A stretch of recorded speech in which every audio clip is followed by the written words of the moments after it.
On an evening of singular gloom, when the November fog lay upon London like a tangible shroud, the fire in the sitting-room at Baker Street burned low and red, and the lamplight fell in a mellow circle upon the littered table between Sherlock Holmes and his companion. Outside, the rumble of wheels came muffled and ghostly, as if the traffic moved through wool. Within, there was only the soft crackle of coal and the faint scratch of Holmes's violin bow as he drew from the instrument a few languid, experimental notes. Dr. John Watson, sunk deep in his armchair, had abandoned his medical journal in favour of watching his friend in that half-amused, half-bewildered manner that familiarity never quite dulled. Holmes's hawk-like profile was thrown into sharp relief against the lamplight, his long, nervous fingers moving with absent precision upon the strings. He was, Watson reflected, the very embodiment of restless intellect, never entirely at ease unless pursuing some elusive thread of reason. "You are wasting your pity, Watson," Holmes remarked suddenly without raising his eyes. "The article is unworthy of so serious a frown." Watson started. "I beg your pardon?" Holmes lowered the violin and gestured with the bow toward the journal lying open upon Watson's knee. "That paper on tropical fevers. You have read scarcely 2 columns, yet you stare at it as if it had insulted your intelligence. I observe from the way your fingers worry the page that you are on the verge of closing it altogether." Watson flushed, as much at the accuracy as at the ease with which his thoughts had been laid bare. "How in the world—" "The ink," said Holmes lightly. "You have smudged it on the outer edge, which tells me your hand has lingered there some minutes without turning the page. And your eyes, my dear fellow, have strayed 3 times to the door within the last quarter of an hour. You are waiting for diversion." Watson laughed. "You make me sound a schoolboy longing for half-holiday. And why not? It is your misfortune to be allied with a man whose profession provides more diversion than is good for the nerves. Small wonder you find bacteriological speculation insufficiently stimulating after a fortnight of peace." "A fortnight?" Watson lifted a brow. "Surely it has not been so long since our last case?" Holmes glanced at the mantelpiece, where a thin film of dust coated the corners of his correspondence. "I judge it by the absence of calling cards under the clock, and by your own behaviour. In quiet times you clean your revolver every 3rd day. It has remained undisturbed upon the mantel since the affair of the Camberwell lodger. That was 16 days ago." Watson shook his head. "One might almost believe you invent the facts to fit the conclusion, Holmes." Before Holmes could retort, there came a brisk rattle at the knocker below, followed by the sound of rapid footfalls ascending the stairs. Holmes's expression sharpened, the languor dropped from him like a discarded cloak. "Ah," he murmured. "Here, if I mistake not, is the diversion your soul has been craving, Watson. Mark the tread, official boots, worn at the heels and anxious in tempo. Our visitor belongs to Scotland Yard and brings trouble in both pockets." A moment later, Mrs. Hudson's knock preceded the opening of the door. "A gentleman to see you, Mr. Holmes, Inspector Lestrade," he says. "Show him in, Mrs. Hudson." The little inspector entered with his habitual air of subdued irritation, his thin frame wrapped in a damp greatcoat that bore the yellowish stain of the night's fog. There was a restless glint in his sharp features, and his small eyes darted quickly around the room before settling upon Holmes. "Good evening, Mr. Holmes. Dr. Watson?" He inclined his head briefly toward each. "You come to us in a condition of some agitation, Lestrade," Holmes observed, indicating a chair. "Pray remove that melancholy garment before it takes root on my carpet. The fog in your collar and the river mud on your boots will suffice to outline your itinerary." Lestrade shrugged out of his coat, looking half annoyed and half admiring. If you already know everywhere I've been, Mr. Holmes, I wonder there's any need to tell you why I'm here." Holmes smiled faintly. "On the contrary, I know only that you have come to us directly from the Embankment after some delay at Scotland Yard. It is the cause of that delay which interests me." "You are right as usual," Lestrade muttered, seating himself stiffly. "I've come from the Embankment, and a more infernal night I never hope to see again. Fog thick as pea soup, lamps no better than glowworms in a sack, and the river sounding like the devil's own breathing, and at the end of it, a dead man with a lantern that—" He broke off suddenly as though reluctant to give voice to something that troubled even his practical mind. Holmes steepled his fingers and leaned forward. "This promises to be picturesque. Pray do not abridge it on our account." Lestrade cast him a sharp look. "You'll laugh, Mr. Holmes." "I laugh only at folly, never at facts." "Well then." The inspector cleared his throat. "Shortly before 9 o'clock this evening, a constable, on his beat along the Embankment near Temple Pier, noticed a light shining out from the river mist where there ought not to have been one. He thought at first it was a barge lamp adrift, but when it didn't move with the current, he went closer.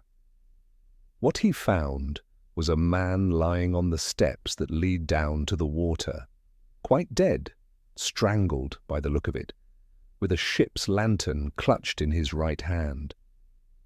That much is strange enough, but here is the devil of it. The lantern was glowing as bright as any gas jet, yet there was no flame in it, no flame and no heat. Watson sat forward. "You are certain, Inspector?" Lestrade shot him a glance edged with impatience. "The constable nearly burned the pads off his fingers testing it, Doctor. There was no glass to speak of, no oil, no wick, just a sort of whitish glow coming from inside like a fogged-up moon. By the time I got there, the thing was still shining, though there was nothing to feed it." Holmes's eyes had grown darker and more intent. He rose and crossed to the mantel, taking down his clay pipe, though he made no move to fill it. "A lantern that glows without light," he said softly. "Now that is an admirable paradox," continued Lestrade. "The dead man had no papers on him," Lestrade went on. "Nothing but a watch, a few shillings, and a handkerchief with the initials E.R. embroidered in the corner. Well-dressed, middle-aged, no sign of a struggle beyond the marks about his throat. There were footprints on the stone steps, of course. Half of London's been up and down them at one time or another, but no clear impressions that my men could make anything of in this cursed fog. The river was running high, and if there'd been any other clues, they're halfway to Greenwich by now." "You took the usual particulars?" Holmes asked. "Of course I did. We've sent word round to the stations for any missing gentleman of that description. The body is at the mortuary. As for the lantern—" Lestrade hesitated again. "Well, I had it taken back to the yard. The men don't like the look of it, Mr. Holmes, nor do I." "You astonish me, Lestrade," Holmes drawled. "I had always credited you with an indifference to the supernatural." "There's nothing supernatural about it," Lestrade said quickly. "There can't be, but I'll be hanged if I can put a name to what it is, and I'll be double hanged if I can see what business a respectable gentleman had dying with such a thing in his hand on the Embankment steps." Holmes's gaze had become distant, as if he were following some private chain of thought. He tapped the empty bowl of his pipe once against his palm. "Tell me," he said at last, "did you examine the man's boots?" "I did. Fine leather, good quality, soles barely worn. A city gentleman, not a sailor or labourer, if that's what you're getting at." "Any trace of mud, sand, or unusual markings upon them?" "Nothing that leapt to the eye. A little dried slime from the river steps, that's all." "Ah." Holmes's eyes flickered momentarily to Watson, as if to note that the question had been planted for his benefit. "A pity? And the handkerchief?" Embroidered by hand or by machine? Lestrade frowned. I couldn't say. I didn't think to ask the needlework, Mr. Holmes. Holmes sighed, though there was a glint of amusement in his expression. Your modesty becomes you, Lestrade. You have done quite as well as your training would permit. You say there were no papers upon the body. Have you considered the significance Of their absence? Of course I have. It means the fellow who did the job rifled the pockets. Possibly. Or it may mean that the victim took care to leave nothing upon himself that would identify him. The two interpretations are not the same. Lestrade shifted in his seat. I'll grant you that, Mr. Holmes, but whichever way you look at it, we're still left with a dead man, no name, no motive, and a lantern that behaves like no lantern ought to behave. I've come because the thing has got under my skin. The constables can't keep away from it. They say it's still glowing in the evidence room as we speak, though I ordered it shut up in a box. One of the younger sergeants swears he can see the light through the wood. Watson felt a faint chill creep along his spine, though he tried to attribute it to the draught from the ill-fitting window. You are convinced the man was strangled? He asked. Lestrade nodded grimly. There were marks round the throat, bruise imprints, as if from fingers. No rope, no wounds. The doctor at the mortuary will give us the full report by morning, but I'll wager my pension it's as clear a case of strangulation as any I've seen. Holmes had resumed his seat, but there was nothing languid now in his posture. His eyes shone with a hard light, and his thin lips were pressed together. You interest me vastly, Inspector, he said. A nameless corpse beside the river, a lantern that glows without natural cause, and a yard that finds itself at a loss. It is all very stimulating. You wish my assistance? Lestrade shifted again, his pride evidently at war with his professional sense. I'll not pretend, Mr. Holmes, that I'm not in two minds about bringing you in at once. There are some at the Yard who say it does our reputation no good to run to Baker Street every time we find ourselves an inch out of our depth. But in this case, he spread his hands, the Commissioner himself suggested I lay the facts before you. That lantern, well, there's nothing in the training manuals about such a thing. Holmes inclined his head in a little bow. Then I shall do what I can to justify his confidence. You will have a cab waiting below? I told the driver to wait, yes. Excellent. Watson, your coat and hat, if you please. I think a visit to the Embankment and then to Scotland Yard will provide a more invigorating tonic than your medical journal.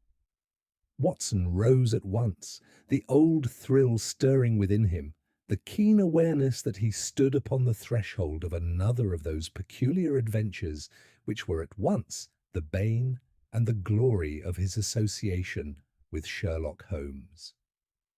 Holmes, he ventured as he reached for his coat, what do you make of it from what we have heard?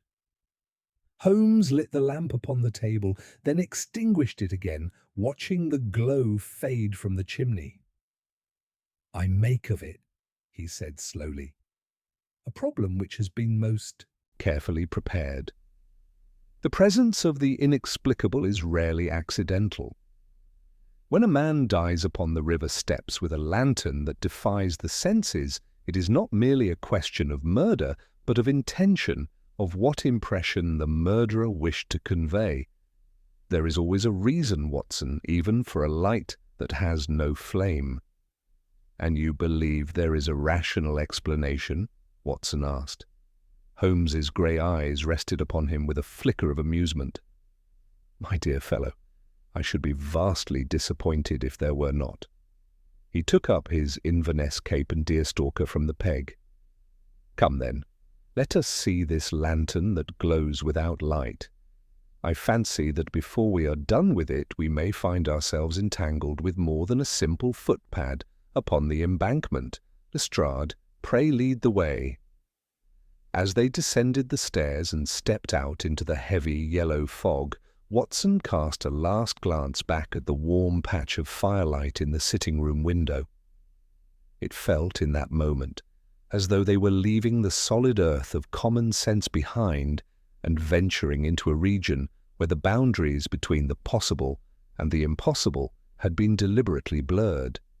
He could not know, as he drew his collar up against the cold and followed Holmes into the swirling mist, that the strange, pale glow of the lantern on the embankment would soon illuminate not only a single crime, but a web of deceit whose strands reached far beyond the river's edge and into the very heart of London's most respectable circles.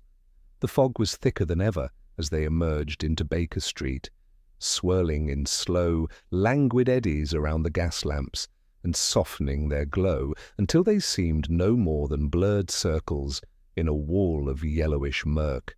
The cab which Lestrade had summoned loomed up as a dark bulk at the curb, its lamps mere smudges of light in the gloom. Holmes motioned Watson in ahead of him, then followed with the inspector at his heels. The door slammed, the driver snapped his reins, and the vehicle lurched forward into the muffled world outside. Within, the jolting of the cab and the steady clop of the horses' hooves formed a monotonous accompaniment to their thoughts. Lestrade fidgeted with his gloves, turning them over and over in his thin hands. Holmes, by contrast, had sunk into a corner with his chin upon his breast and his eyelids drooping half-closed in that attitude of apparent languor which Watson knew so well. It was in such moments that the machinery of his mind, though outwardly still, worked with its greatest energy. "You spoke of the embankment steps near Temple Pier," Holmes remarked at last, without opening his eyes. "Which flight precisely, Inspector? There are 3 within a short distance." "The central one," Lestrade answered. "Opposite Arundel Street. There's a bollard at the top and a broken rail halfway down. You may remember it." "I do. The broken rail is of interest. It has been so for some time, or it would not lodge in my memory. Pray describe to me again how the constable first perceived the light." Lestrade rubbed his nose thoughtfully. "He said it was like a patch of mist brighter than the rest. He saw it through the fog and thought at first it was a boat lamp. But when it stayed fixed, he went to investigate. The body was lying on its back, head toward the river, one arm under him, the other stretched along his side with the lantern in the hand. The light was shining straight up." "Straight up," Holmes repeated quietly. "Not outward." "So the constable said. And there were no other persons upon the steps. None that he could see. In this fog a man could be 10 yards away and invisible, but there were no sounds of anyone moving off. No one passed him, coming or going, on the path above." Holmes's fingers began to tap lightly upon his knee. "You had the body removed at once?" "As soon as we'd made a rough examination and taken the position. The tide was creeping up the lower steps, and I saw no advantage in letting the river wash over him. The lantern I had wrapped in a cloth and carried separately. I took no chances of dropping it." "Very wise," Holmes murmured. "And you made no alterations to the scene beyond that?" "No more than we had to."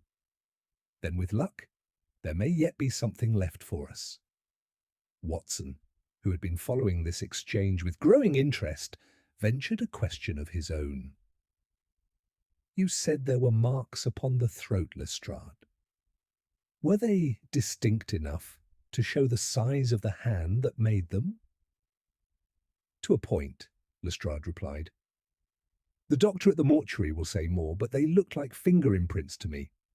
I'd say a man's hand, strong, but not unusually large. No sign of nails having broken the skin." Holmes's eyelids flickered, but he made no comment. The cab swung down toward the Strand, the noise of traffic growing louder despite the fog that muffled and distorted every sound. Presently the clatter of wheels changed to a hollow echo as they came alongside the river. The cab slowed, and then halted. "This will do," said Lestrade, peering out. "The steps are just ahead." They alighted into a chill that seemed to rise up from the stones themselves. The lamps along the embankment were vague blurs in the yellow darkness, their lights swallowed almost at once by the fog. The river, invisible beyond the low wall, made its presence known only by the slow, sucking lap of water against stone and the occasional hollow boom of a barge unseen. Lestrade led the way a short distance along the pavement, his figure an insubstantial shadow ahead of them, until he stopped by a gap in the balustrade. "Here we are," he said. "Mind your footing, the steps are damp." Holmes paused for a moment at the top, his long, thin figure erect and still. Then he drew a small dark lantern from his pocket, shielding the light with his hand as he turned the tiny shutter so that only a narrow beam fell upon the stone at his feet. "The city is kind enough to supply us with atmosphere," he remarked. "We must bring our own illumination." The steps descended steeply between two walls, glistening faintly with moisture. Holmes moved down them with his peculiar combination of grace and caution, the lantern held close to the ground. Watson followed, grateful for the support of the rail beneath his gloved hand. The smell of the river grew stronger as they descended, stagnant water, rotting wood, and the faint tang of coal smoke. "Do not step upon the central treads, Watson," Holmes called softly over his shoulder. "Keep to the side, if you please. Lestrade, I assume your men made no effort to preserve the footprints." Lestrade let out a short, exasperated breath. "We did what we could, Mr. Holmes, but we're not conjurers. It was bad enough keeping the crowd back from above. Once the body was taken away, there didn't seem much point." Holmes cut him off with a small wave of the hand. Quite. You had to work with the methods you possess. I must employ those which I have found serviceable." He reached a point roughly halfway down, where the steps broadened slightly, forming a small landing before narrowing again toward the water. Here he crouched, bringing the lantern's beam low. Watson was aware that his friend's entire attention had focused to a razor's edge. The silence that fell was of a different quality, dense with concentration. "Here," Holmes said at last. "This is where the body lay." In the center of the landing, where the moisture on the stones seemed disturbed, there was a faint, elongated discoloration, as of something having rested there. To Watson's eye it was no more than a shadow upon a shadow, but Holmes studied it as though it were a printed page. "You see, Watson, the outline of the shoulders and head? The man lay thus, the feet toward the top of the steps. Lestrade, you said the head was toward the river." "So it was," Lestrade insisted. Holmes shook his head slowly. "Your constable's recollection is at fault.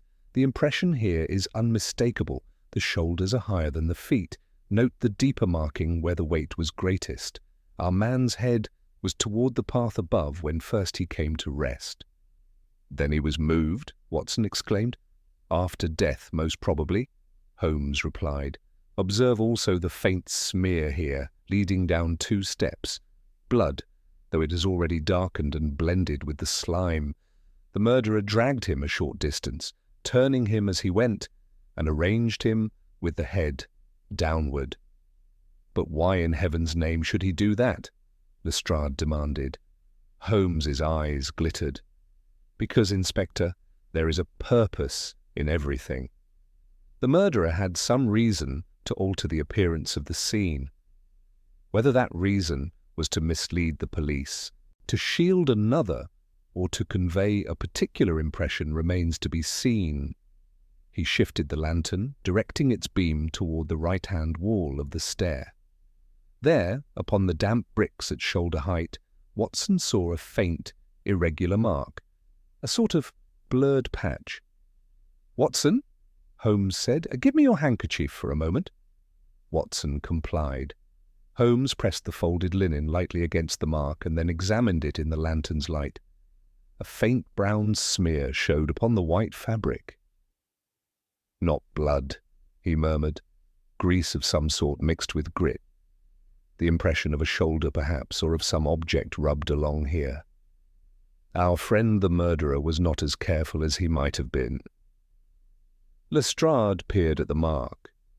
"It could be anything," he said sceptically. "A labourer brushing past." Holmes smiled without mirth. "Certainly it could. And if we had but this single indication, I should hesitate to attach too much weight to it. But when one fact supports another, the chain begins to form. Note, Watson, how the smear corresponds in height with the position a man's shoulder would occupy if he dragged a body downward, backwards, facing the river. He would brace himself against the wall as he went, thus." Holmes stepped to the spot and mimed the action, one hand on the imaginary corpse's shoulders, his own shoulder rubbing against the brick.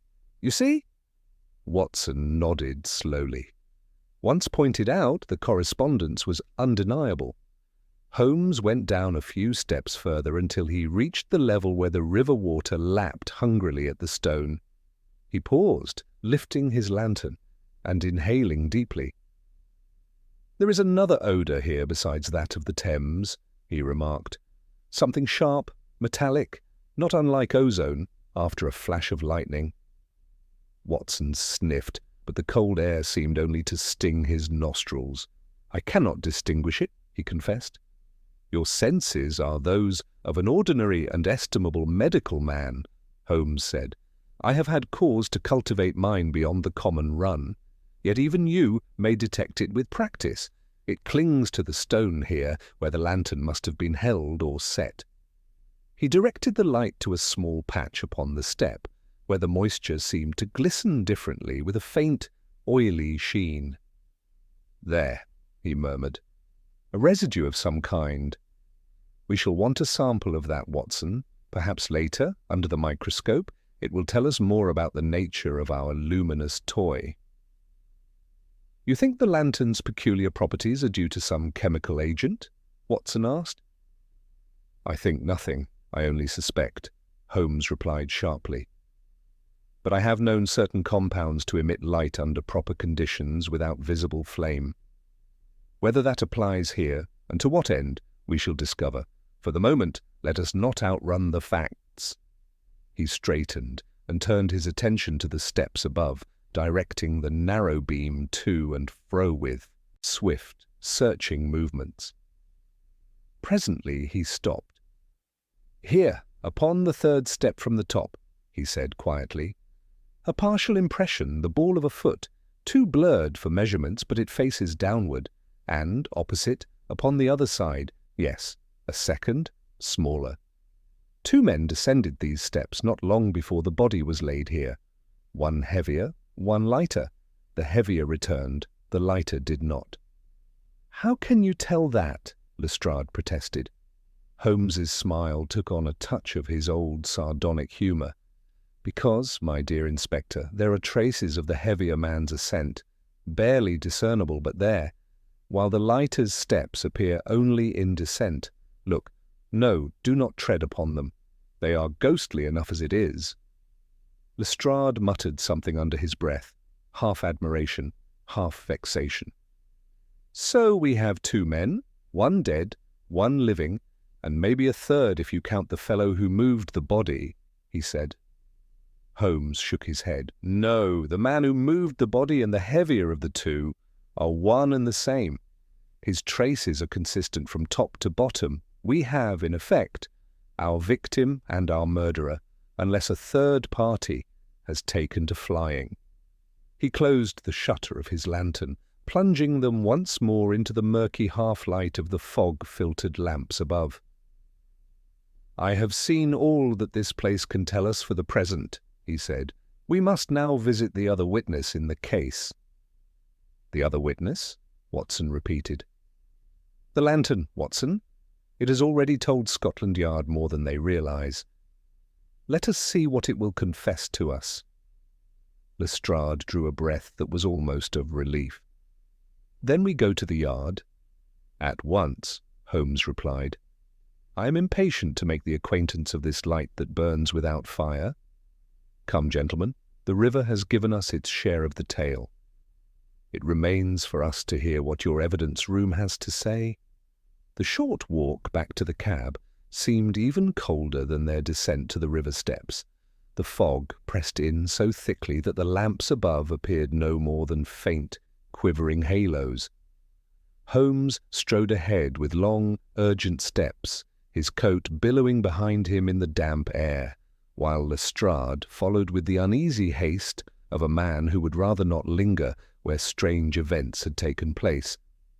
Watson, caught between curiosity and unease, kept close at their heels. Once inside the cab again, Holmes wasted no time in urging the driver onward. "To Scotland Yard, and quickly!" he called, rapping the ceiling. The horse lurched into motion, and the cab resumed its jolting progress through the darkened streets.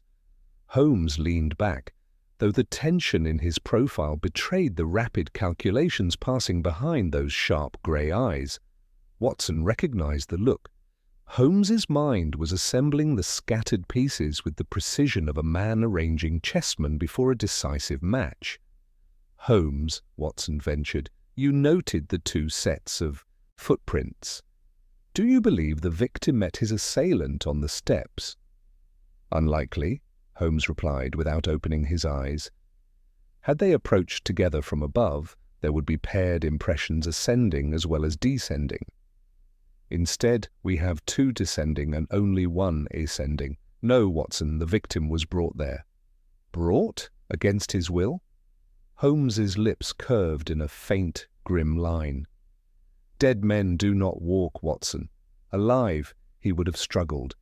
Yet the stone bore no marks of such a contest. Alive also, he would not have remained silent while being guided or forced down steps above a river. The fog was thick, yes, but sound travels well enough. No one reported cries." Watson frowned. "Then he was dead, or near to it before he reached the steps." "Precisely. Strangled beforehand, most probably somewhere not far from the river. The body was then conveyed there, arranged with care, and furnished with that curious lantern to create a particular effect." Lestrade gave a short, incredulous snort. "You're telling us the murderer wanted him found?" "My dear Inspector," Holmes said, opening his eyes at last, "when a man takes pains to position a body in such a theatrical manner, with a mysterious glowing device placed prominently in its grip, he is staging a tableau. And no man stages a tableau without intending an audience." Watson shivered, despite the enclosed warmth of the cab. "But to what end?" he asked. "That," Holmes said, "is the heart of the matter." The remainder of the drive passed in tense silence. Presently the looming facade of Scotland Yard emerged from the fog like a fortress rising from cloud. The cab halted, and they climbed out into the lamplit square. Lestrade led them up the steps and through the heavy doors, where the warmth and bustle of the yard offered a strange contrast to the eerie quiet of the embankment.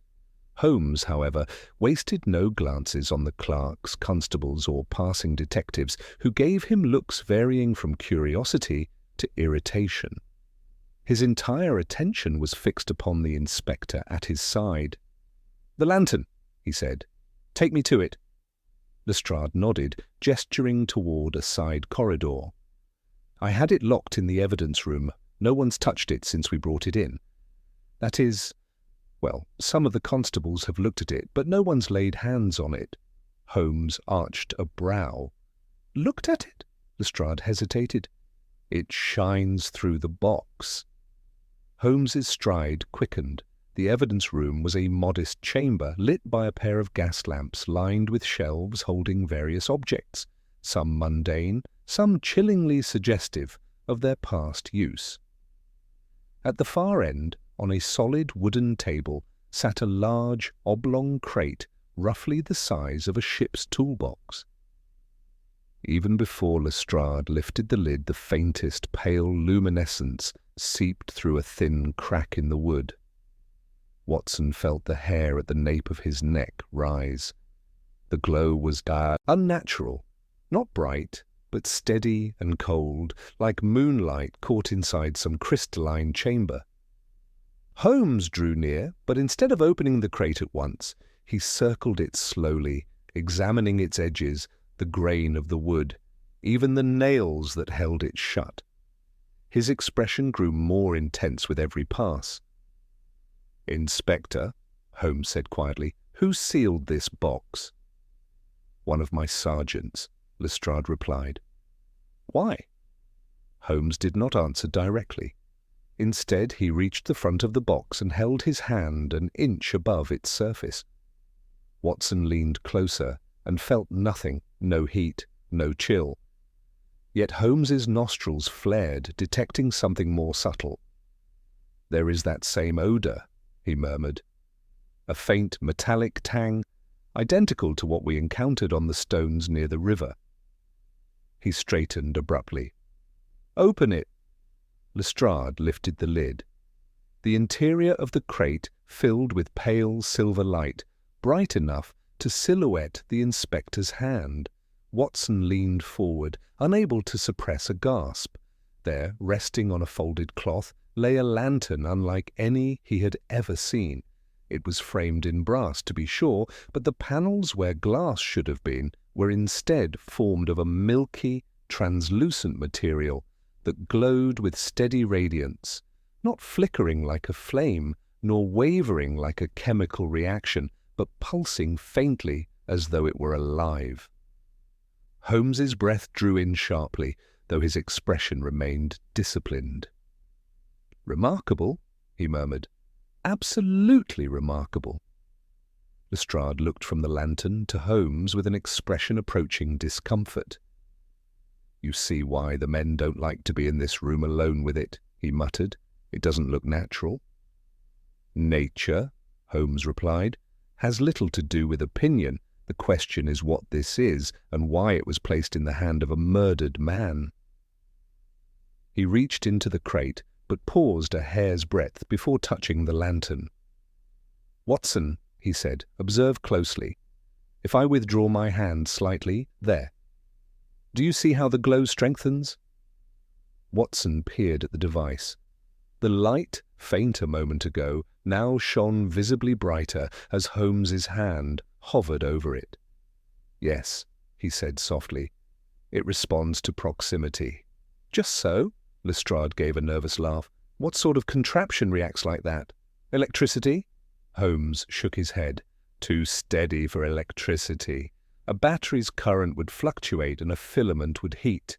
Yet this emits no warmth whatsoever." He placed his palm flat upon one of the lantern's milky panels. Nothing happened. No shock, no surge, only the cold, unwavering glow. Holmes lifted the lantern gently from the cloth, holding it up. "It weighs less than an ordinary oil lamp," he observed. "Watson, look here. The interior is empty. No mechanism of any kind that I can see." The mystery deepened. Watson felt both drawn in and repelled by the strange object. It cast no shadows, even where it ought to have. It illuminated everything and nothing. "Holmes," Watson whispered, "what do you suppose it means?" Holmes did not answer immediately. He turned the lantern slowly in his hands, examining every detail. Then, with sudden resolve, he set it back into the crate. "It means," he said, "that whoever devised this object possesses knowledge not commonly found in the workshops of London. And it means that the man who died on the embankment was involved in something far more precise, deliberate, and dangerous than a simple act of violence." Lestrade frowned. "You think it's connected to some scientific group? A secret society? A foreign agent?" "All possibilities," Holmes replied, "but none proven. The lantern is a message, the placement is a message, and the absence of papers upon the victim suggests he wished to remain unknown, or his killer wished it. Either way, the crime was arranged with purpose. Holmes stepped back from the crate, his eyes dark with thought. "There is something else, Inspector," he said. "Something curious. The lantern is glowing more brightly now than when you first opened the box." Watson started. It was true. The pale light had intensified to a level that cast a faint outline on the far wall. "It responds," Holmes murmured, "to something in this room." Lestrade looked around uneasily. "To what?" Holmes's expression turned keen, almost sharp. "To whom?" Silence filled the room. Then, before either Watson or Lestrade could speak, a sudden muffled cry echoed from the corridor outside, startling, frantic, and abruptly cut short. Holmes was at the door in an instant. "Watson! Lestrade! Quickly!" The cry was not repeated, but the charged air of the evidence room and the lantern's brightening glow suggested that the case of the glowing lantern had just revealed its first living threat. Holmes flung open the evidence room door and stepped into the corridor with such swift purpose that Watson and Lestrade scarcely had time to follow. The hallway outside, normally a hive of constables and clerks, was eerily empty. Only the thin hiss of gas lamps and the faint echo of their own footsteps disturbed the stillness. "That cry came from the left," Holmes murmured, "already moving in that direction." A man cut short mid-utterance, not fainting, interrupted. Lestrade gripped his truncheon. "If it's one of the prisoners—" "No prisoner makes a cry of surprise rather than fear," Holmes said sharply. "Someone encountered something unexpected." They advanced cautiously down the corridor. A stack of paperwork had been overturned near the junction ahead, papers fanned across the floor like scattered leaves. Holmes knelt briefly, studying the mess. "Someone passed here at speed," he said softly. "And very recently the ink on this report is still wet, yet has not smeared from footfall." The runner leapt over it. Watson glanced down the branching hallway to the right. Could the cry have come from that direction? Holmes shook his head. No echo. The sound originated from the records room. He resumed his brisk pace, Lestrade hurrying beside him. Watson followed, his pulse quickening. The short hallway ended at a heavy door marked Archives and Registry. A narrow beam of lamplight seeped from beneath it. Holmes reached for the handle, but paused. Watson felt him tense. "Holmes," he whispered. Holmes raised a finger for silence. Then, in one fluid motion, he swept the door open. The room beyond was a cramped chamber lined with shelves of ledgers, case files, and correspondence. A single lamp burned on a desk at the centre. Beside it stood Sergeant Wilkes, a young officer Watson recognized from their previous encounters at the yard. He was pale, trembling, and gripping the back of the chair as though it were an anchor. At his feet lay a large metal register, the source, perhaps, of the crash they had heard, and something else, a glimmering smear upon the floor that caught the lamplight with a faint, pearly sheen. Holmes stepped inside slowly. "Sergeant," he said in a calm, steady tone, "what happened?" Wilkes swallowed hard. "Mr. Holmes, sir, I swear I don't rightly know. I came in to fetch the duty log and something moved behind the shelves." "Something?" Lestrade snapped. "Man or beast?" "A man, sir. At least I think so. I didn't see him clear. He was crouched low near the back. I called for him to show himself, and he stood, quick, like a shadow, and reached toward me. I thought he meant to strike, so I shouted, but he didn't swing, he only brushed past. And then he was gone." Holmes approached the faint smear on the floor and knelt beside it. He dipped a finger lightly and raised it to the lamplight. There again was that uncanny, luminescent residue, identical to the sheen on the lantern's panel and the subtle patches they had observed on the river steps. Holmes's expression hardened. "Lestrade," he said quietly, "secure the entrances at once. No one is to enter or leave this building until I give the word." Lestrade, recognizing the seriousness in Holmes's voice, barked orders down the corridor. Constables sprang to action, their footfalls echoing through the maze of hallways. Watson crouched beside Holmes. "That same substance," he murmured. "Yes," Holmes replied. "And note the pattern, elongated, as if transferred by a sleeve or gloved hand. Our intruder carried something that bore this residue." "The lantern?" Watson breathed. Holmes shook his head. "No, the lantern was in the crate when we left it, and Wilkes's cry was one of surprise, not pain. More importantly, the lantern emits but does not smear. This residue is external." Watson looked toward the dim back of the archives room. "Then what did he carry?" Holmes gave him a sidelong glance. "A companion piece, perhaps?" Watson stiffened. "Another lantern? Or a related device? The glow responds to proximity. Two such objects might influence each other in ways we do not yet understand."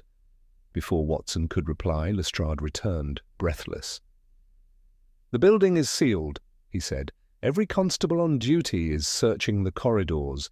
If he's inside, we'll find him." Holmes rose, brushing the residue from his glove. "He is inside," he said. "He cannot have escaped yet. And he took a considerable risk, a bold man or a desperate one." Lestrade scowled. "Who in blazes would sneak into the yard itself? If he wanted the lantern, he might have tried the evidence room." Holmes fixed him with a piercing stare. "Who says he did not?" A cold realization swept through Watson. "Holmes, the lantern began shining brighter just before the cry." "Precisely," Holmes said. "Our intruder approached the evidence room. The lantern sensed him, so to speak, and reacted." The three men exchanged glances. "Come," Holmes said abruptly. "We must examine the crate again." They returned at once to the evidence room. The pale glow seeped through the wood even more brightly than before, casting ghostly patterns upon the floorboards. Holmes threw the lid back. The lantern sat exactly as before, yet something was unmistakably different. "It has intensified," Watson whispered. "The light, it's nearly double." Holmes's brow furrowed, but he remained silent as he lifted the lantern once more. It now cast a steady, stronger radiance that filled the corners of the room. Lestrade stared, aghast. "What does it mean? Is it going to explode?" "No," Holmes said firmly. "If this device were volatile, the murderer would not have risked handling it. No, Inspector, this light is purposeful." He held the lantern above his head and turned slowly on the spot. As he did, the glow seemed to brighten slightly whenever it faced the open door. "Interesting," Holmes murmured. "Watson, bring me that mirror on the wall." Watson complied, lifting a small, tarnished inspection mirror used by the yard for examining contraband. "I shall reflect the lantern's light down the corridor," Holmes said. "Watch closely." He angled the mirror. A pale beam shot into the hall. Nothing happened for a heartbeat. Then Holmes stiffened. A faint glimmer, almost imperceptible, shuddered into view far down the corridor. A second glow, dimmer, flickering. "There," Holmes breathed. "Do you see it?" Watson's gasp was answer enough. Lestrade clutched his truncheon. "Another one!" Holmes lowered the mirror. "Our intruder carries a device of similar construction," he said. "It reacts to this one. The light betrays him." A constable sprinted toward them from the far end. "Inspector, we've sighted him, briefly, a figure running toward the basement stairs.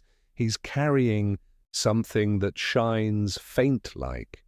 Holmes did not wait for Lestrade's orders. He thrust the lantern into Watson's hands. "Keep it steady," he said. "Its light will guide us to him." Without another word, he dashed into the corridor. Watson followed as best he could, holding the glowing lantern before him like a macabre torch. Lestrade and 2 constables ran behind, boots clattering along the stone floor. The basement stairwell loomed ahead, yawning like the mouth of a cavern. A cold draught rose from its depths. Holmes paused only long enough to examine a small smear of pearly residue on the handrail, then plunged downward. The stairwell twisted sharply, and at the bottom lay a wide storage area, lit by only a single lamp. Shadows stretched across the crates and cabinets like long, grasping fingers. Holmes slowed, one hand raised for silence. Watson held the lantern high. Its glow pulsed once, twice, then steadied, directed unmistakably toward the far end of the chamber, where an opening led to the sub-basement tunnels used for archival overflow. Holmes's voice was barely more than a whisper. "Gentlemen, the lantern is pointing the way." And from the darkness beyond the archway, something flickered in response. Another pale shimmer, like a distant star, glimpsed through fog. Holmes drew in a breath of sharp anticipation. "Stay close. We're about to meet the man who handled the dead body on the embankment." Holmes moved first, slipping silently beneath the stone archway, every line of his body poised like a hound scenting the trail. Watson followed with the lantern held aloft, its strange, pallid radiance throwing long shadows across the walls. The dim light from the stairwell behind them faded as they advanced, replaced by the cold lunar glow of the lantern in Watson's grasp. The sub-basement passageway stretched ahead, narrow and unfinished, its brickwork damp with moisture from the river beyond. Crates were stacked haphazardly against the walls, many covered with dust sheets that rustled faintly as the men brushed past. The echo of their footfalls multiplied in the confined space, merging with something else, something lighter, quicker, retreating deeper into the dark. Holmes held up a hand, halting them. "There," he whispered. "Listen." Watson strained his ears. For a moment there was only the distant drip of water. Then, just at the edge of hearing, a soft scuffle of hurried footsteps, followed by the faint clink of metal. Holmes's eyes flashed. He's cornered himself. These passages lead nowhere but the old storage vaults. There is no exit. Lestrade, who brought up the rear with 2 constables, muttered, "Then why run down here? He's trapped himself like a rat." Holmes's response was cool and immediate. "A cornered rat may yet have plans of its own, Inspector. Keep your wits about you." They pressed forward, Watson angling the lantern so its glow reached farther into the gloom. The device responded almost eagerly, its light brightening as though urged on by proximity to its twin. And indeed, ahead of them, reflecting faintly off the damp bricks, appeared the answering shimmer of the second device, faint, wavering, but undeniably present. Holmes quickened his pace. But before they could reach the bend in the corridor, a sharp, metallic clang rang out, followed by the sudden crash of something heavy toppling over. A cry echoed faintly, then ceased abruptly. Watson froze. "Holmes, was that—" "Not our man," Holmes said quietly. "He would not cry out. That was someone else." Lestrade blinked. "Someone else? But there's no one down here except—" Holmes was already moving again. Watson hurried after him, lantern trembling in his grasp as they rounded the bend. The source of the crash became horribly clear. A constable, young, barely older than Wilkes, lay sprawled across the floor beside an overturned storage crate. His eyes were open, wide with shock, and a thin ribbon of luminescent residue streaked across his collar, glowing faintly like the trail of a comet. Watson dropped to his knees beside the lad at once. "He's alive," he said, pressing fingers to the throat. Unconscious, but alive. A blow to the head. See here, Holmes, the welt above his ear. Holmes knelt beside him, eyes narrowing with cold precision. He was struck with the flat of a hand, Holmes murmured. Not with a weapon. The intruder silenced him but did not attempt to kill. Lestrade let out a sharp curse. He must have doubled back, slipped past the men we posted. No, Holmes interrupted. He remained ahead of us. This young man must have come down from another stairwell. The yard has 3 that lead to this level. Your search dispersal was too loose. Lestrade flushed, but there was no time for argument. Holmes was already standing again. Watson, move the lantern nearer that wall. Watson obeyed. As the glow fell across the bricks, Holmes extended his cane and touched a thin, almost invisible line etched faintly into the mortar, glimmering with the same pearly sheen. He brushed against the wall here, Holmes said, and here, see the faint smear, angled upward. He was turning right. That leads to the old vault. Lestrade frowned. The vaults? But they're sealed. No one's used them in years. Holmes's expression sharpened. Then the man we pursue either knows these passages better than your own men, or he has been here before. He motioned for the lantern. Watson held it up as Holmes approached the heavy iron door of the storage vault. Rust clung thickly to its hinges, but the faint shimmer of residue traced the edge of the frame like a ghostly fingerprint. Holmes pressed his fingers lightly against the metal. Warm, he murmured. He passed through not moments ago. Watson blinked. But how? The door is locked. Holmes straightened and tapped the lock mechanism once with his cane. The old metal, corroded from years of damp, gave a brittle click and swung open under its own weight. Not locked, Holmes corrected, merely neglected. A cold draught issued from within, damp, stagnant, carrying with it the smell of old stone.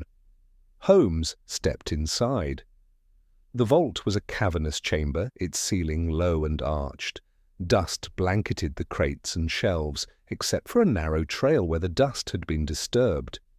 Watson cast the lantern's glow along it until it illuminated a small workbench at the far end of the room. And there, resting atop the bench, was the second glowing device. Holmes inhaled sharply. It resembled the lantern they carried, but smaller, more compact, and with its milky panels arranged in a cylindrical pattern. It pulsed faintly, as though breathing, but there was no sign of the intruder. Watson turned in a slow circle, lantern trembling. Holmes! Where is he? Holmes's gaze swept the room with razor precision. He was here moments ago. The residue is fresh. And yet... He fell silent, moving to the bench. He studied the device without touching it. Watson's eyes caught something lying beside it, a small scrap of fabric, torn and frayed. He lifted it carefully. Holmes, look. Holmes examined the scrap. It was dark wool, finely woven, stained faintly with that same luminous residue. Holmes's expression changed, just a flicker, but enough for Watson to see that something profound had locked into place. A sleeve seam, Holmes murmured. Ripped by force. The man fled in haste. Lestrade stepped forward. He must have run past us somehow. No, Holmes said quietly. He has not left this chamber. Watson stiffened. What do you mean? Holmes turned slowly, studying the walls. Listen. They obeyed. For a moment all was still. Then a faint creak behind the stone wall, like the hinge of a door. Holmes pointed his cane toward a stack of ancient crates arranged neatly against the far corner. Behind those crates, he said softly, is a hidden passage. Lestrade blinked. How in heaven's name? Holmes's eyes gleamed. Because, Inspector, the dust has been swept aside and the residue glows brightest at the edges. He stepped toward the crates. "Gentlemen," he said, gripping his cane, "our quarry is beyond this wall."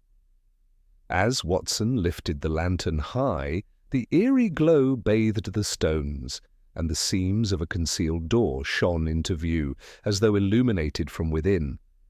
Holmes pressed his fingertips lightly along the glowing seam, his touch precise and swift. Watson held the lantern's pallid light toward the wall, its eerie illumination tracing every line of the hidden door. The faint residue shimmered like frost along the edges, settling into the mortar as though pointing the way. Lestrade and the constables waited tensely behind, truncheons ready, though their expressions betrayed more apprehension than resolve. Holmes paused briefly, listening. The underground silence had a curious weight to it, thick and unmoving, as if the very walls were holding their breath. "He is behind this door," Holmes murmured. "Close enough that I can hear the faint shift of his footing, yet he does not move farther away." "Why?" Watson stiffened. "Perhaps he's trapped." Holmes gave a faint, grim smile. "Or perhaps he believes we are trapped." With a sudden, decisive motion, he pressed inward on the stone at the upper left corner. To Watson's astonishment, the stone dipped backward, releasing a soft, metallic click that echoed faintly through the vault.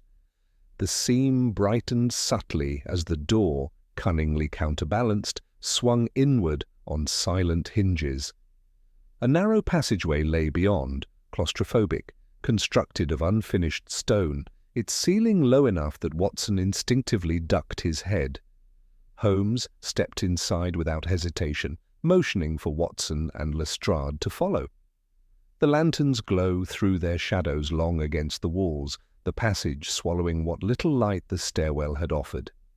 The air grew cooler as they advanced, tinged with the scent of damp earth and the faint metallic tang that Watson now associated with the mysterious devices. "It cannot stretch very far," Lestrade whispered uneasily. "This part of the yard borders the river. There's nowhere for a man to run." Holmes gave a quiet, thoughtful hum. "Yet someone ran here. Let us find why." The narrow tunnel abruptly widened into a small chamber carved roughly from the stone. Watson lifted the lantern high and froze.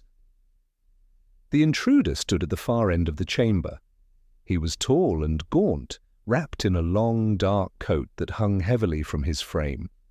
A scarf concealed the lower half of his face. The brim of his hat shadowed the upper. But what struck Watson most forcefully, what made him draw a sharp breath, was the object clutched in the man's right hand. A second glowing cylinder, identical to the one on the workbench, pulsed faintly with the same unearthly sheen. And as Watson lifted the lantern he carried, the two devices seemed to respond, their glows synchronizing in a slow, rhythmic pulse, like the beating of a pair of hearts. Holmes stepped forward, cane held lightly, but ready. "You need not run farther," he said calmly. "The passages end here." The man shifted, not in fear, Watson thought, but in agitation. His shoulders tensed, and the glow of his device brightened sharply, casting wavering patterns along the chamber walls. Holmes raised a hand. "If you intend to use that device as a threat, allow me to assure you that it emits neither heat nor harmful energy. Its operation relies on resonance, nothing more." The man's voice, when it came, was low and rough. "You should not have followed." Holmes tilted his head. "On the contrary, sir. We should have done nothing else." The intruder stepped back until his shoulders touched the stone. The device flickered in his grasp like a restless spirit. "Put it down," Lestrade barked. "Drop the light or I'll—" Holmes cut him off sharply.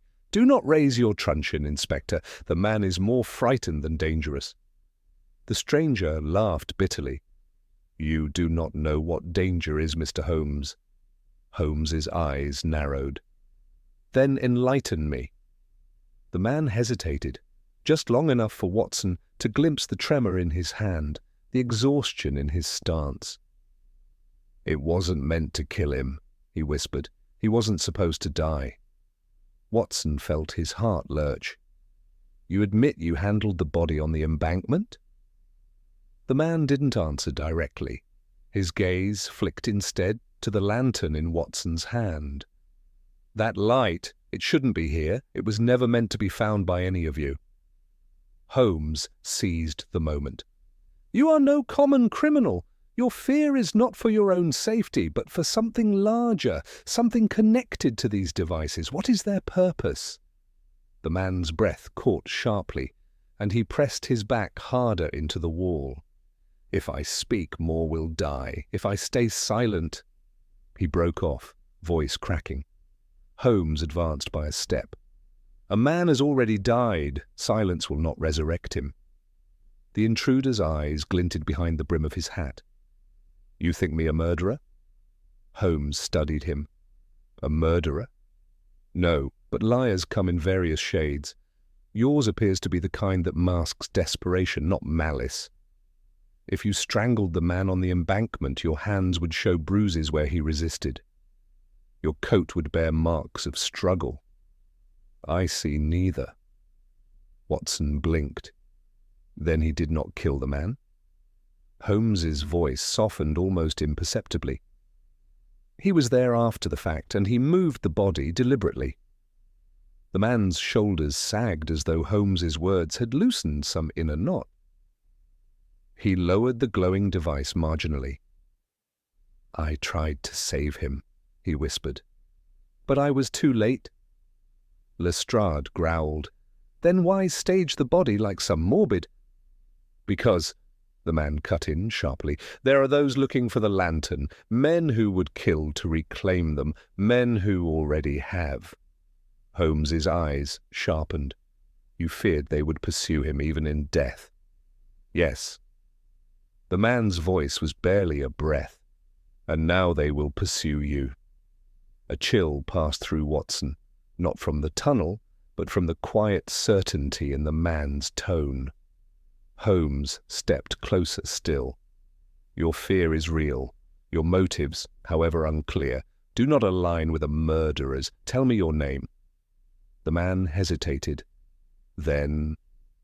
A sudden sharp crack echoed from behind them. A bullet struck the lantern in Watson's hand, shattering one of its milky panels and sending a spray of pale shards across the chamber floor. The glow sputtered wildly. Watson stumbled back with a gasp. Lestrade swore and ducked. Holmes spun toward the entrance of the chamber, eyes blazing. "Get down!" he snapped. Another shot ricocheted off the stone, sending dust raining from the ceiling. There was someone else in the tunnel, someone who had followed them, someone who wanted the lanterns, and was willing to kill for them. Holmes's voice rang out cold and sharp. "Watson, protect the stranger. Lestrade, cover the passage. We are no longer alone in this hunt." The chamber plunged into chaos the moment the second bullet sang off the stone. Dust billowed from the impact, drifting through the lantern's faltering glow like smoke in moonlight. Watson instinctively dropped to one knee beside the stranger, shielding him with his body. The man's glowing device pulsed erratically in his grasp, as though agitated by the explosion of violence around them. Holmes had already seized the advantage. He moved with the precision of a striking hawk, placing himself at an angle that offered the best view of the tunnel without exposing his full silhouette. His cane pointed like a rapier toward the narrow entrance as he called sharply to Lestrade. "Inspector, do not rush the passage. The shooter wishes to draw us into his line of fire." Lestrade, who had started forward in a crouched run, froze mid-stride with a frustrated oath. One of the constables behind him lay flat against the wall, trembling, while the other fumbled for his whistle. Holmes snapped, "Silence that whistle! We cannot signal our positions!" The constable swallowed hard, and tucked it away. Only Watson could see the stranger's face clearly now, the man's eyes wide above his scarf, breath coming in shallow bursts. Watson laid a steadying hand on the man's shoulder. "You're safe," he murmured. "Stay low." The stranger shook his head urgently. "You don't understand. If they've come this far, they won't leave witnesses." Watson tightened his grip. "Then help us understand. Who are they?" Before the man could answer, Holmes hissed for silence. A faint scuff of a boot echoed from the darkened tunnel beyond the arched entrance. Holmes leaned forward slightly, his ear attuned to every reverberation. "One man," he murmured. "Light-footed, experienced. He advances cautiously. Too cautiously for Scotland Yard, too confidently for a common footpad." Watson whispered, "How close?" Holmes's eyes gleamed with a cold fire. "Close enough to smell the gunpowder." The stranger beside Watson stiffened, then clutched his glowing device tightly. Its light flickered stronger, brighter, almost frantic. Holmes caught the change at once. "Your device responds to him, does it not?" The man nodded, trembling. Yes, the devices resonate to each other at close range. If he has the third—" "The third?" Watson breathed. Holmes's eyes sharpened. "There are three, then. One on the embankment victim, one here, and a third in the hands of our pursuer." The stranger shut his eyes. "He will not stop. Not now." A shadow moved at the far end of the passage. Holmes saw it first. "Down!" he barked. A third bullet whistled through the chamber, striking the stone inches above the stranger's head. Chips of mortar rained down. The shot had come closer, much closer. Holmes seized a dusty crate and shoved it toward Watson. "Barricade yourselves. Lestrade with me." Lestrade scrambled behind a set of shelves, drawing his revolver. "If he wants a shootout—" Holmes shook his head violently. "We cannot fire blindly. A ricochet in these tunnels will kill us all." Lestrade gritted his teeth. "Then what do you propose?" Holmes raised one hand, signalling for stillness. The chamber fell silent. Holmes stood perfectly motionless, eyes half closed, every nerve attuned to the faintest shift. Watson held his breath. The stranger did not dare move. Another soft footstep. Holmes whispered, so quietly Watson barely heard it. "There is an alcove to the right of the tunnel's bend. He uses it for cover. He will fire again within seconds." Lestrade tensed, but Holmes held up a warning finger. "No! Let him!" Watson felt his heart thundering in his chest. "Holmes! What are you—" Holmes suddenly snatched the broken lantern from Watson's hands and thrust it forward, holding it at arm's length in direct view of the tunnel entrance. The pale, fractured glow flared. Another bullet shot out of the darkness and struck the lantern dead on. The impact shattered what remained of the panel, scattering shards in a burst of hissing light.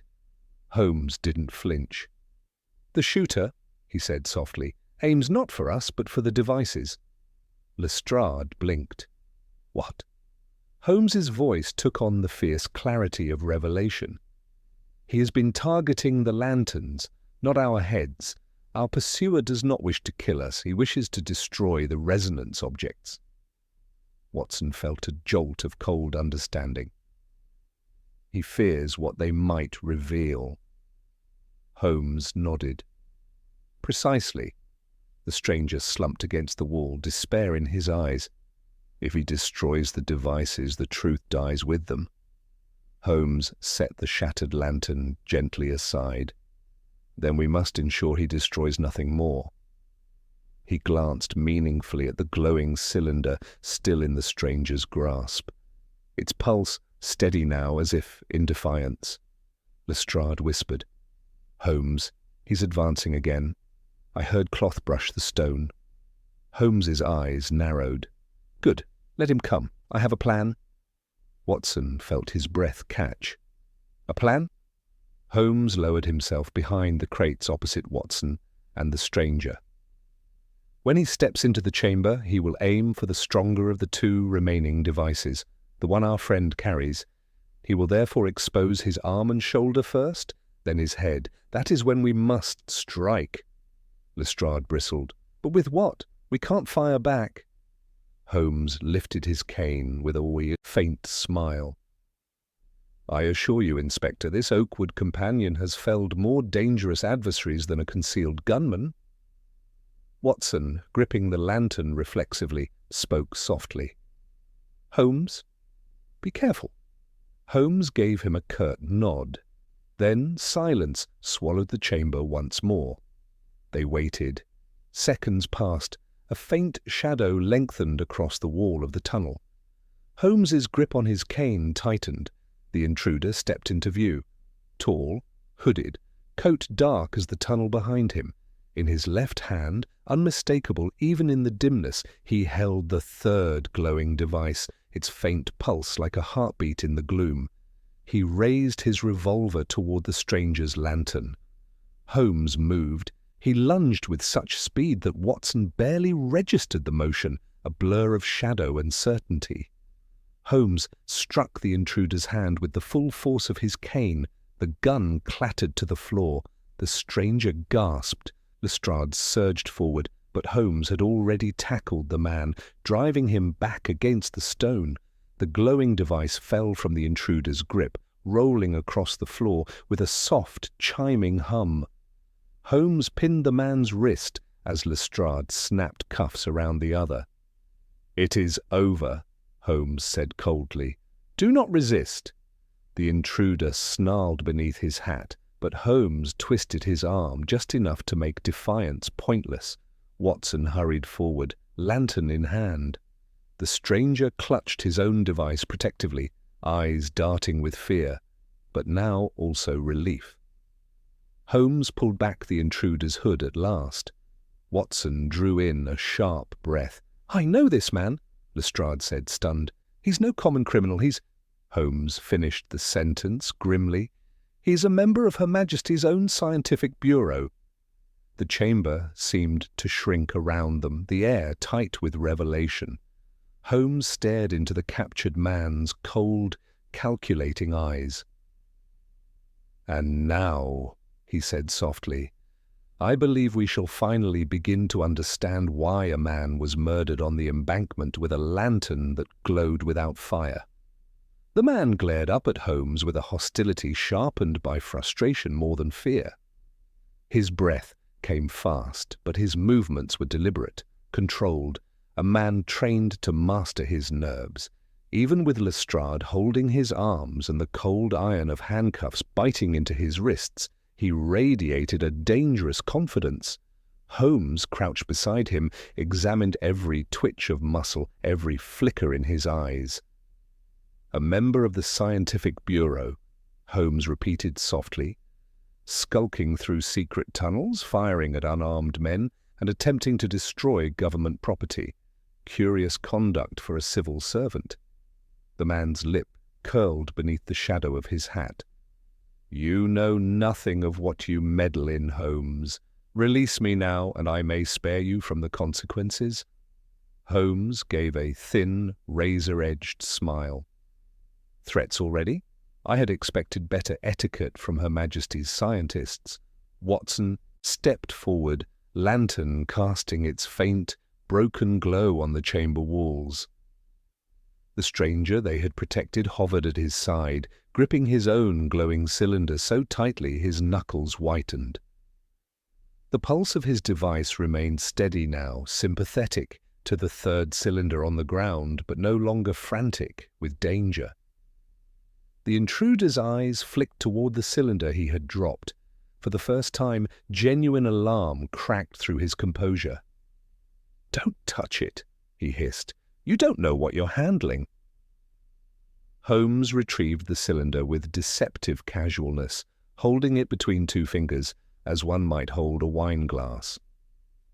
The device pulsed at his touch, faint as a sleeping heart. "On the contrary," Holmes said, studying the smooth panels, I know enough. 3 identical devices, each capable of emitting a cold luminescence without heat or flame, each responsive to proximity, and each the object of violently conflicting interest. He glanced at the stranger Watson had been guarding. Tell me, what is the connection between you two? Opponents, colleagues, escape project participants? The man Watson protected swallowed hard. I told you if I speak too freely. Holmes cut him off with a wave of the hand. The moment for discretion has passed. The man before us attempted to destroy these devices, not retrieve them, and you risked your life to save the one you carry. Lestrade tightened the intruder's cuffs. He'll talk, Holmes. They always do. I'll have him in the interview rooms within minutes. Holmes shook his head. No, Inspector, he will not talk under ordinary questioning. This man is trained in secrecy, in resistance, and in fanatic loyalty to a cause not yet clear to us. He turned back to the captive, and he has already shown that he is willing to break regulations and spill blood to reach his goal. The intruder met Holmes's gaze coolly. If you had any idea what you were interfering with, you would throw those devices into the Thames and pray the river carried them far out to sea. Watson stepped forward, indignation rising. A man is dead, sir, murdered, and you tell us to discard the evidence. I tell you, the intruder said with sudden ferocity, that what you call evidence is a threat far greater than murder. A tense silence fell. Holmes stood, cane in hand, and paced once across the chamber. Curious, extremely curious, he turned abruptly to the stranger who still clutched his own device. You said earlier that the man on the embankment was not supposed to die. Explain. The man looked between Holmes and the captive, torn between fear and resolve. At last, he spoke in a halting whisper. We were not brothers in purpose, but neither were we enemies. The man who died, Mr. Edmund Redfield, was a collaborator, a brilliant one. Together, we constructed the devices you see now. Lestrade stiffened. Constructed? These infernal things came out of your workshop? Yes, the man said quietly. Each one an attempt to harness cold luminescence through resonance chambers. A harmless scientific project until the Bureau took notice. Holmes's eyes gleamed. And what interest would the Bureau have in cold luminescence? The man swallowed. The ability to send signals, light signals, without flame or wire. Light that cannot be extinguished by wind or water. Light that cannot be intercepted. Light that reveals itself only to its intended receiver. The implications hit Watson like a chill. A secret communication method, Holmes nodded. A valuable one, and dangerous. The intruder gave a derisive laugh. Dangerous? You have no idea how dangerous. Redfield tried to withdraw. He realized too late what the Bureau intended to do with the technology. Lestrade scowled. And what did they intend? The captive's eyes narrowed to slits. To weaponize it. To develop a means of signaling operatives across borders without telegraph lines, and to identify contraband or hidden individuals by forcing the devices to resonate. Tools for surveillance, for war. Watson felt a cold stir in his stomach. So Redfield tried to flee? The stranger nodded. He came to me. We planned to escape the city and destroy the prototypes. We agreed to meet by the river, neutral ground.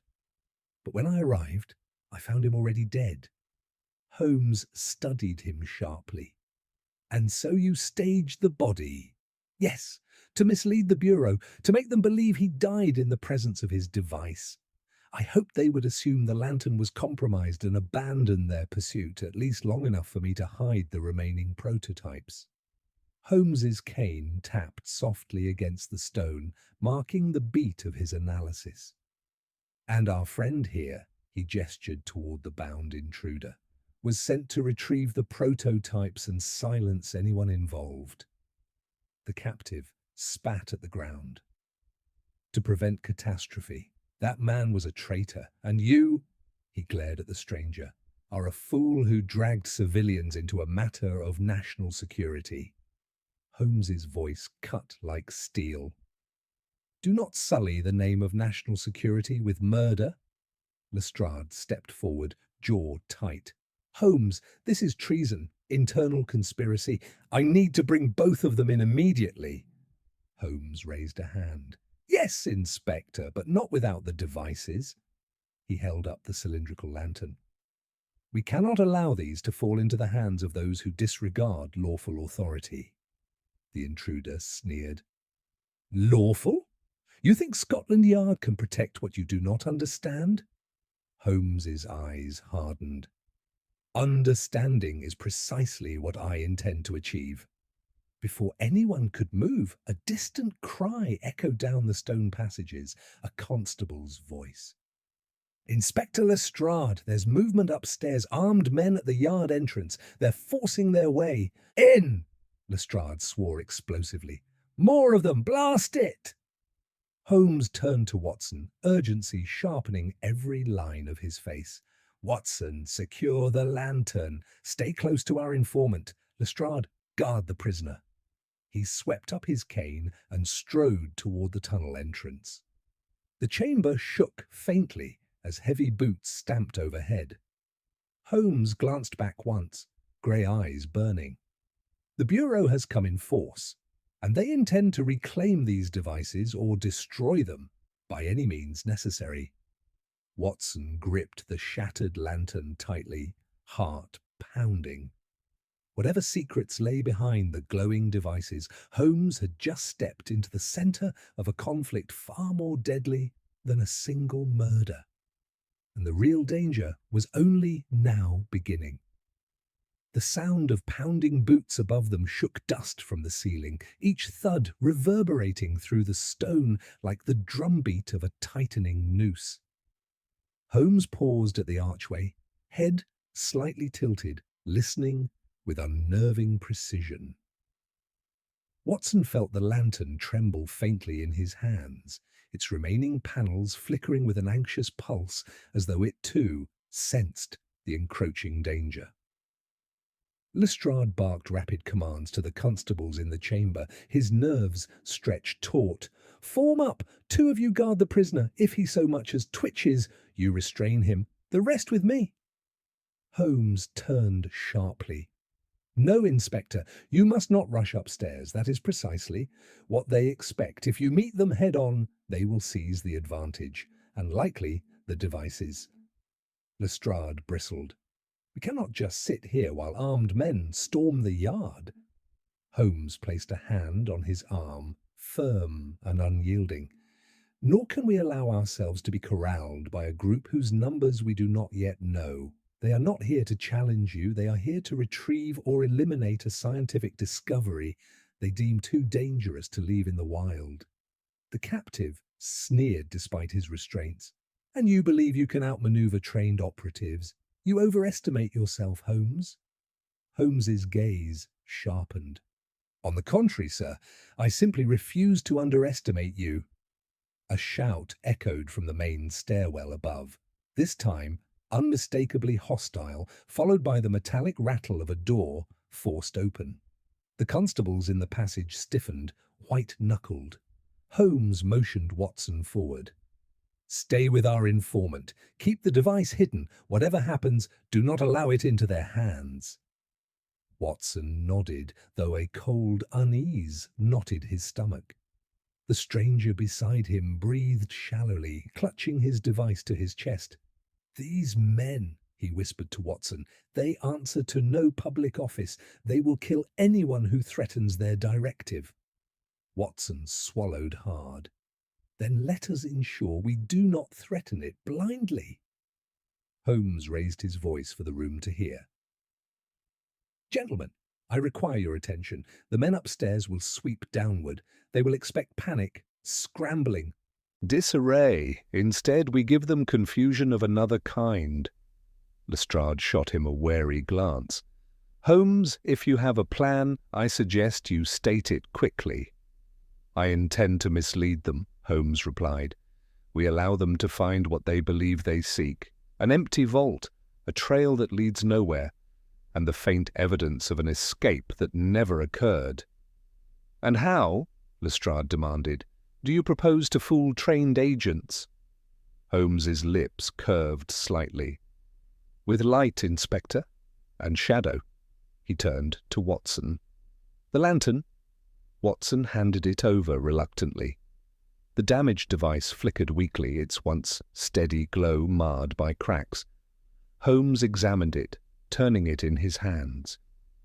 "This lantern will draw their attention. It responds to proximity, therefore it will respond to them. They will mistake it for the functioning device." Lestrade frowned deeply. "And what of the real one?" "Watson will conceal it," Holmes said without hesitation. Watson blinked. "I will?" Holmes's eyes met his, calm and utterly certain.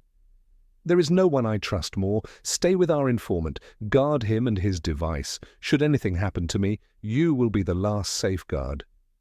Watson felt a surge of adrenaline at the weight of the task. He nodded. Holmes turned back to Lestrade. "You and your men must fall back with Watson and the informant into the tunnel behind us. Remove yourselves from the line of immediate danger. The agents will follow me." Lestrade's jaw dropped. "Follow you? Why should they chase you and not us?" "Because," Holmes said, lifting the damaged lantern, "I will give them exactly what they want, or what they will believe is what they want." He strode toward the stone archway leading back into the narrow passage. The faint glow illuminated his silhouette in pale silver, making him appear almost ghostly. The captive bureau agent laughed, cold and humorless. "They will kill you the moment they see you." Holmes glanced over his shoulder, eyes sharp as cut steel. "Then let us hope they do not see me clearly." And with that, he extinguished the last gas lamp in the vault chamber. Darkness enveloped them, save for the pale pulse of the lanterns. Holmes whispered, "Now, Watson, take him. Go." Two constables lifted the informant gently. Watson guided them toward the concealed door, his own lantern tucked under his coat, its pulse dimmed by cloth, but still thudding faintly like a heartbeat against his chest. Holmes remained behind with Lestrade, who hissed under his breath, "Holmes, if you die—" "I have no intention of doing so," Holmes replied, almost cheerfully. "But if I do, Watson will write it beautifully." Watson opened his mouth to protest, but Lestrade already shoved him into the tunnel with a rough command. "Go, Doctor!" The secret passage swallowed them again. The stones pressed close, the air cold, the light dim.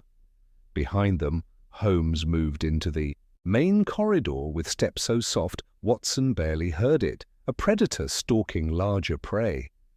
A muffled voice echoed from the floors above. "Basement clear, move down." Watson felt his pulse race. Holmes was leading them away, buying them moments, maybe more. The small group hurried deeper into the passage, guided only by the dim flicker of the hidden device. The informant stumbled once, and Watson caught him. "Stay with me," Watson urged. "I am trying," the man whispered, "but if they find Holmes—" Watson tightened his jaw. Holmes has faced worse. But even as he said it, he felt a tremor of doubt. Ahead, the tunnel branched. The constables faltered. "Which way, Doctor?" Watson swallowed. The passages were unfamiliar, twisting, labyrinthine. But before he could answer, the device beneath his coat pulsed. Once, twice, and its glow seeped faintly through the fabric, pointing a direction like a compass seeking its counterpart. "This way," Watson whispered, surprised by the certainty in his own voice. They followed the pulse. Behind them, far behind, came the unmistakable sound of confrontation, shouting, footsteps, a voice bellowing an order, and then a single gunshot. Watson froze, heart hammering. "Holmes!" he whispered. The tunnel seemed to constrict around him. The informant clutched his arm. "We cannot go back, not now." Watson drew a sharp breath, forcing down the terror. Holmes had given him a duty. He would not fail him. "Move," Watson said quietly, guiding them forward. "Holmes is not finished, and neither are we." The lantern's faint glow led them into the deepening dark, toward whatever truth awaited, and toward whatever Holmes had risked his life to buy them time to uncover. Watson forced himself to breathe steadily as they followed the faint, pulsing glow through the narrow passage. The air grew colder the deeper they went, as though the stone itself absorbed heat. Every few yards Watson paused to listen, straining to hear some sign of Holmes behind them, some confirmation he still lived. But only distant echoes reached him, distorted by stone, hurried boots, a muffled shout, and then silence that gnawed at his nerves like frost. The informant stumbled again, nearly falling. Watson caught him firmly beneath the arm. "Steady," Watson murmured. "Just a little farther. The device seems to know the route." "It resonates," the man whispered. "Drawn toward its counterpart, or away from danger. I do not know which." Watson did not release him. "Either direction will serve us now." The tunnel bent sharply to the left, then descended in a shallow incline. The constables behind them muttered nervously, their boots scraping against the uneven stone. "Dr. Watson," one whispered, "we cannot keep running blind. If those men block the passages ahead—" "We haven't the luxury of stopping," Watson answered. "Not while Holmes—" His voice cracked, despite his effort. He pressed on. They reached a wider space, an abandoned service culvert by the look of it, with a low brick ceiling and rusted drainage grates beneath their feet. Watson raised the lantern just enough to scan the area. The glow spread across the damp walls, revealing nothing but dripping pipes and shadows that seemed to shift of their own accord. "Hold," Watson said, lifting a hand. The informant clutched his device, its pulse steady. "Someone is ahead," he whispered suddenly. Watson stiffened. "How do you know?" "The resonance shifts. That only happens when another device is within range." Watson's heart lurched. "Holmes—" "No, not Holmes." The man swallowed. "The third device, the one the bureau operative dropped. It must have been retrieved." The constables tightened their grips on their truncheons. Watson lowered his voice to a near whisper. "Then we must move slowly and silently." They advanced with careful steps, the lantern's glow now faint, as if the device sensed danger and dimmed itself. Watson shielded it partially beneath his coat, allowing only enough light to keep them from stumbling. A faint scrape echoed ahead. Everyone froze. Watson strained to see into the darkness. The tunnel opened into another chamber, not unlike the one they had fled, but this one was larger, with a raised maintenance platform on the far side. A silhouette crossed it. Watson felt a jolt of terror, and then, in the dim gleam of the device, he recognized the angular outline of a familiar figure. "Holmes!" Watson hissed before he could restrain himself. The silhouette stopped, head turning sharply. A voice answered, low, controlled, unmistakable. "Watson, down!" Watson dropped instinctively, pulling the informant and lantern with him just as a gunshot cracked through the chamber. The bullet ricocheted off the stone, inches above where Watson's head had been. The constables dove behind a jutting pipe.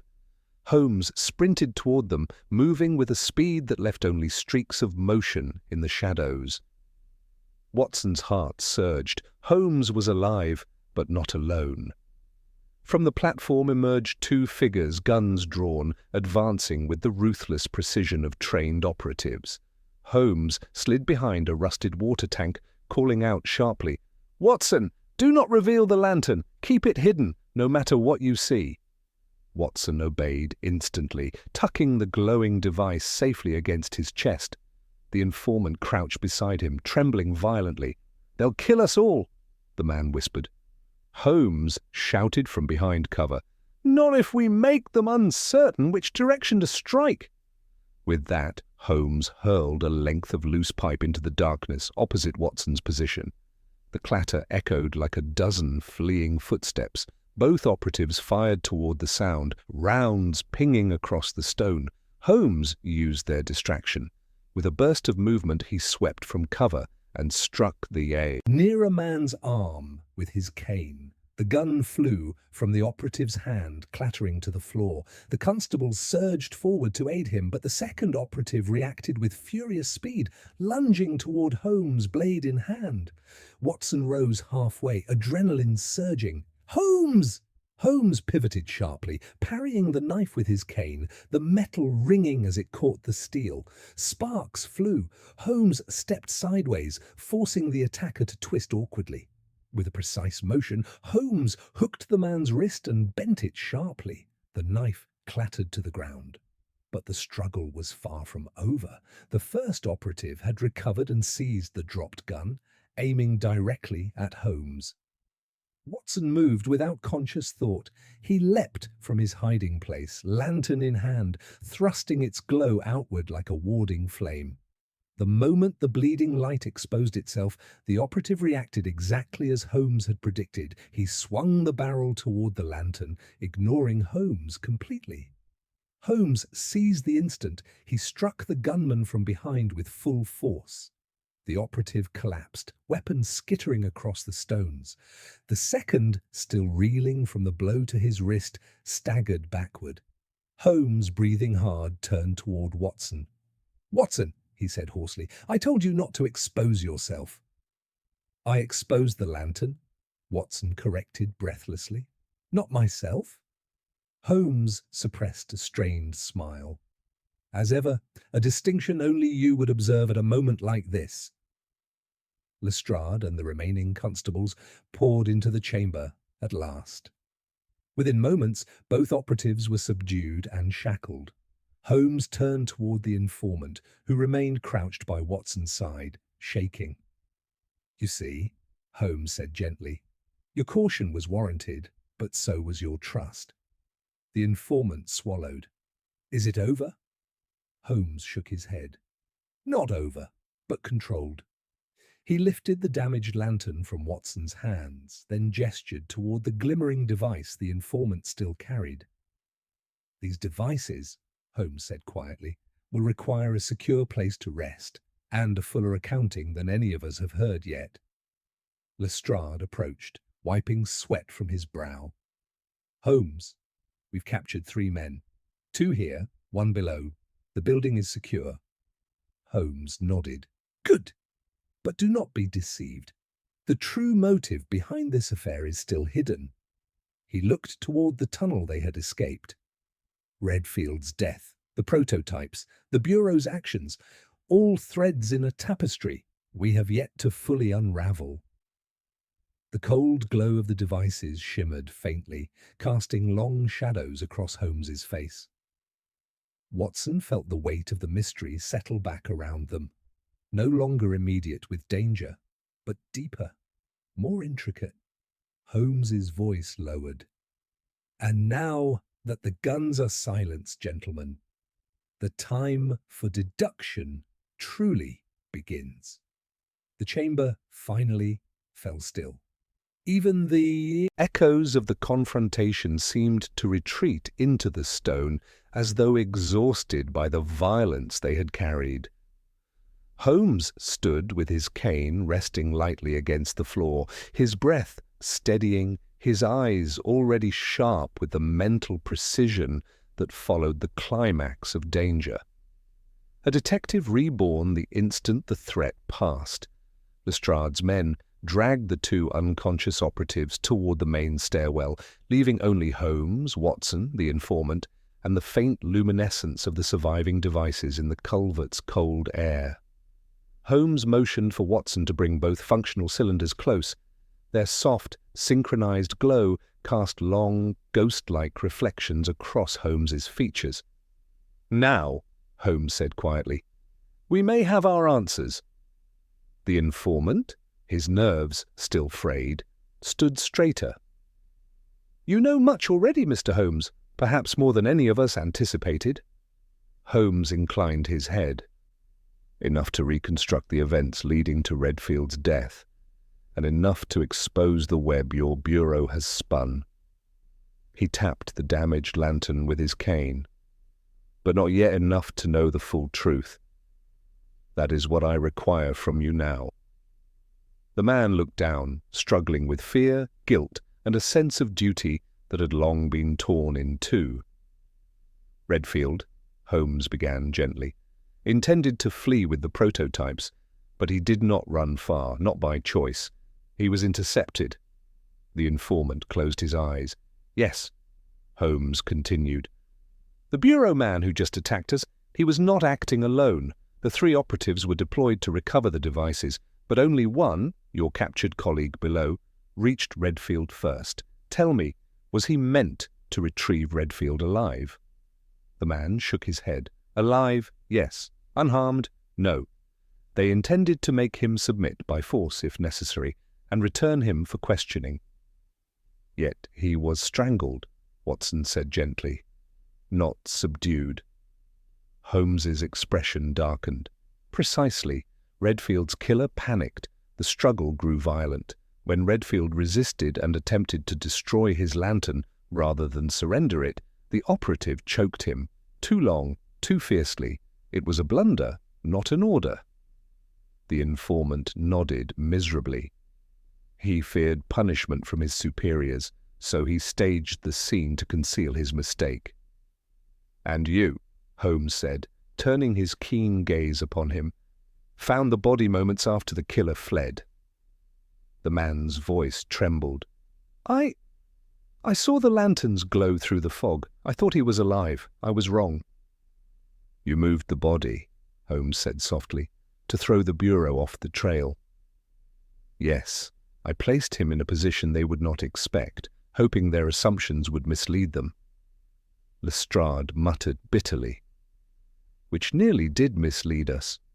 Holmes smiled faintly. "Nearly. But every deception has an edge that betrays its creator. The smear on the stone, the reversed orientation of the body, the residue on the wall, they were clues the murderer could not erase, and the informant did not know he left behind." The informant's shoulders sagged. "It was the only way I could protect what remained of our work." "And the Bureau," Holmes said coldly, "attempted to erase all remaining evidence by hunting both of you and destroying the devices." Lestrade frowned. "But why destroy them if they wanted them so badly?" Holmes gave a quiet, sardonic laugh. "Because they failed. The prototypes leaked. Scotland Yard became involved. Once the matter was no longer contained, they sought to eliminate all traces to avoid scandal and diplomatic consequences." He tapped the cane once more. "Thus, retrieval first, destruction second, and murder throughout." The informant stepped forward, voice steadying at last. "Mr. Holmes, what will become of us?" Holmes regarded him for a long moment. "You," he said, "acted with poor judgment, but not malice. You attempted to save a man who trusted you. You attempted to prevent your discovery from becoming a weapon. And you aided us, however reluctantly. Your fate will rest with the courts, but I shall testify to your intentions." The man bowed his head in relief. Holmes turned to Lestrade. "As for the operatives, they will answer for murder, obstruction of justice, and conspiracy.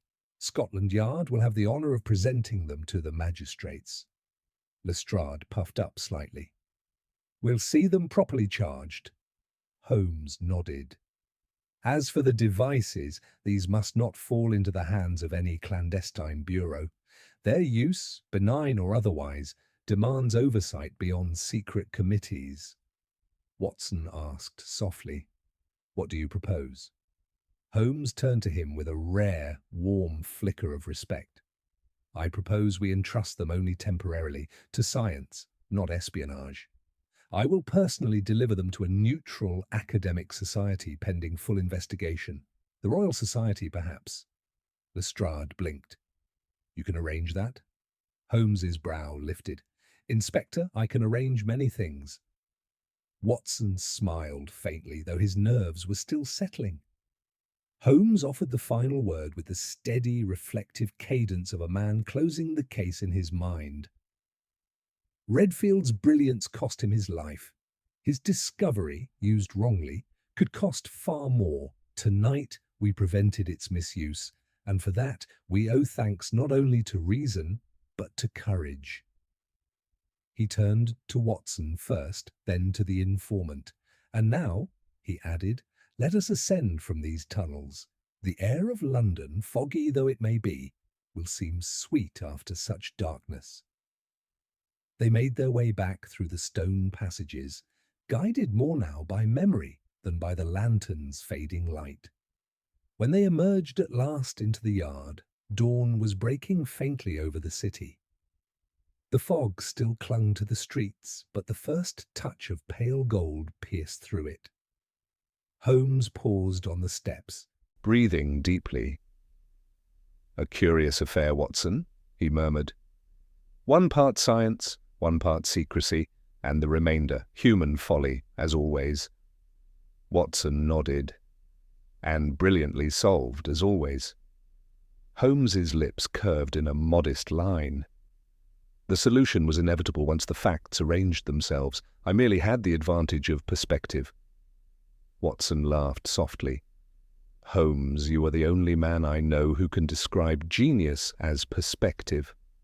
Holmes tapped his cane lightly and began walking toward Baker Street. "Come, Watson, the morning paper will doubtless report something entirely wrong about this case. It is our duty to read it with the appropriate indignation." Watson followed, grateful for the living stride of the man before him. Another case closed, another secret laid bare beneath the relentless gaze of Sherlock Holmes, and as they disappeared into the thinning fog, the lanterns, quiet now, their glow extinguished, waited for the day when their mysteries would again see the light of reason.